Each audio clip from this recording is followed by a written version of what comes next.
Chris and Brandon with the Kabuki Strength team, and we're going to cover hanging. So hanging is actually a really interesting tool that can be used for elbow issues, scapular issues, mobility issues, shoulder pain, and strengthening of grip. So I've written an article on this. It's on the website and you can check it out, but we're actually going to talk about how to actually implement this, which I don't think I cover in the article, and a few finer points of movement and things to be aware of. So it's a great tool, and basically that's all it involves is just hanging from a bar. So basically get up into a pull-up bar and hang on it.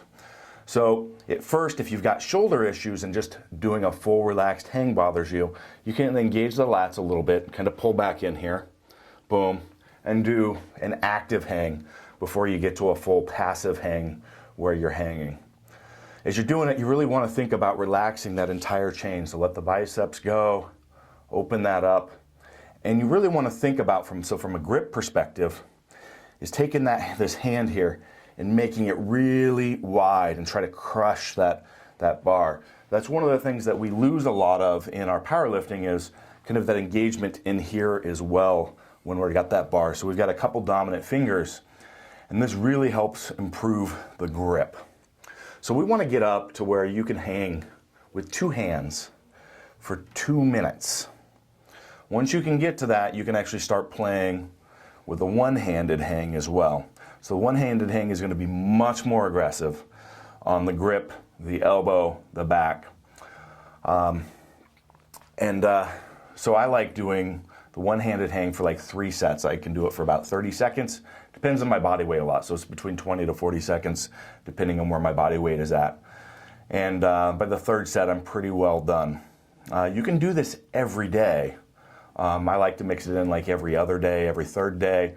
But when I really want to drive it, I'll be hitting this on a daily basis. So if you don't have like a shoulder rock, this can be a great way to hit those shoulders as well. At our facility, really we don't use it for treating shoulder issues because we don't have those shoulder pain from being in that position because we use the shoulder rock. But this is actually one of the primary drivers that drives people to doing the hangs is improving that shoulder health. But I really want to break home that point of grabbing the bar and really getting wide, trying to drive that grip wide. Think about wide across that hand. Boom, make sure you're engaging those pinkies, and then relax into it. You can also play around if you want to really get into hanging, transferring between passive hangs and active hangs as well.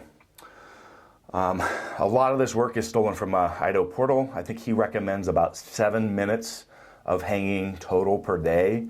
I've never been able to do that because I weigh a lot, and so most powerlifters I don't think are going to fall anywhere in kind of the recommended ranges of a lot of the movement gurus out there because they're all 180 and less pounds. So Brandon, do you have any pointers to add on the hanging piece? Well, I think it's a pretty interesting exercise. One thing that stood out to me that you just said is that we want to get to a point where we can actually relax in the hang. I think about times where I've done it, or even if I set up for a pull-up, which a pull-up is a different exercise, but we try and get everything tight and locked in. But previously what you just said is we want to get to a point where we can actually just hang and let those muscles kind of relax into that position. Your grip will have to be a bit stronger to do that. Yep. Another thing that comes to mind, as soon as you fully relax, you'll feel a whole lot more pull on that grip.